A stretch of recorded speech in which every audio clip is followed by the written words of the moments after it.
How many ever heard of the Sea of Galilee? Raise your hands, please. Okay. The Sea of Galilee flows into the Jordan River. And the Jordan River flows into the Dead Sea. Now, here's something about the Sea of Galilee and the Jordan River. They have all types of fish and plants that grow. It's vibrant. It's thriving with life. The Dead Sea is salty. And it's so salty, it has a high degree and density of buoyancy that you float, just jumping, you just float automatically. But there's no life in the Dead Sea. That's why they call it the Dead Sea. There's no life there. It's an inlet. But you know what? It's the difference between the two, and life shows us things. It's not an outlet. It doesn't feed into anything. It doesn't give water to anything. It only receives water. See, there are a lot of people, ladies and gentlemen, that are takers. They're inlets. But they're dead. They're dead inside. They're not giving anything. Their lives are salty. Tasteless life. Non-contributing life. They're the walking, breathing dead. How many of you know people just take and don't give anything back? Raise your hands, all right? These are miserable people. Listen to what it says.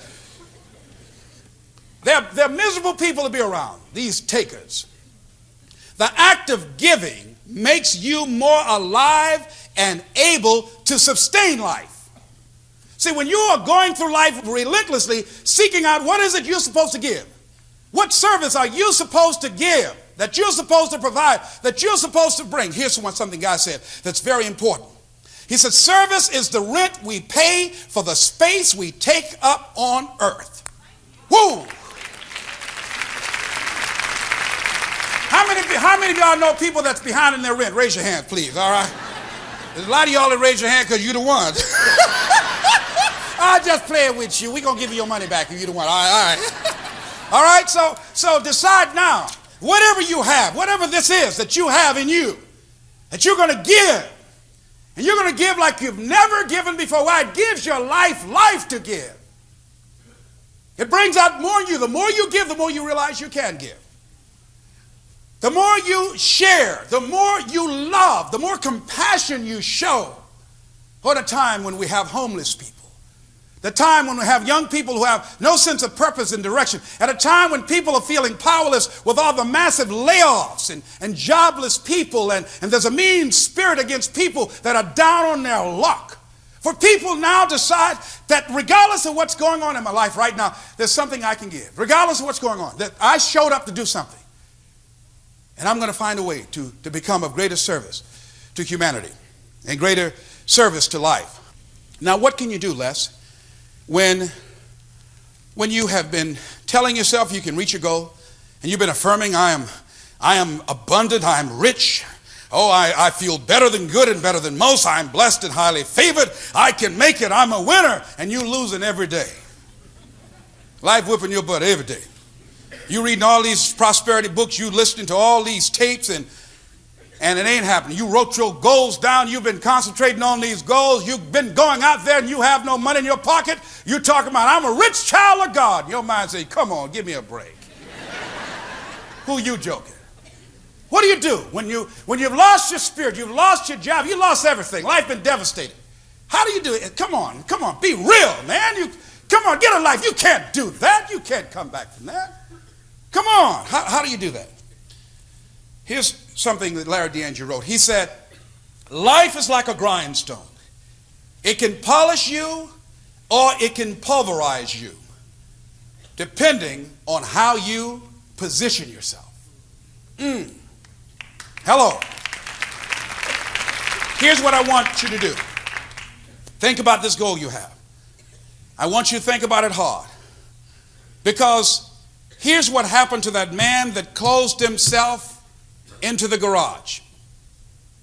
He didn't believe this. This is some place that you can always retreat to and be in concert with yourself.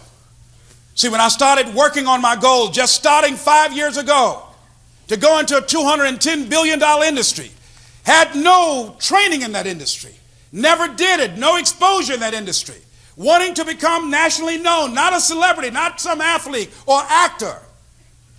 no exposure to the market, but I decided here's something I wanted to do that gives my life value and meaning. I love talking to people. I love making people feel good and making them laugh and enjoying themselves. I started out, how do you stay in the race, Les, when you knocked on doors and you were turned around and you lost your money and lost your car, had no place to stay, sleeping in people's houses, on their floor, on their couch? How do you do that? How do you handle the times when you were borrowing money and couldn't pay it back? You felt humiliated. When people you love who didn't believe in you and told you you ain't nothing. How'd you fight that inner conversation? How do you keep on coming back again and again? You don't know what has happened to me when your life has been destroyed with drugs or alcohol, or you've lost your business or lost your job or lost your home and you've been completely devastated. How do you come back? How can you tell me that there's a possibility I can come back? Oh, let me tell you something. All I want you to think about, whatever you want to do, whatever goal you have, whatever dream you have, it's to reclaim your health. It's to have your own business, to have another job, to earn more money, to have a better life, to travel around the world, to help out children, to make the environment better. Whatever it is, here's what I want you to stand on, this one statement, on this benchmark. Just say to yourself, it's possible. See, if I'd said 5 years ago, I'm going to make 5 years from now $1 million in 1 year, and I hadn't made $10,000, my mind would say, that's impossible. Come on. So I think the reason that most people don't reach their goals, and many of the people that started out with me that gave up and stopped and they became frustrated, know what happened, Pat? They said, I can do it. I'm not asking you to say I can do it. No, don't say that. No. I don't even want you to believe you can do it. No. That's not a requirement. All you need to do to get out in the arena of life is to say, it's possible.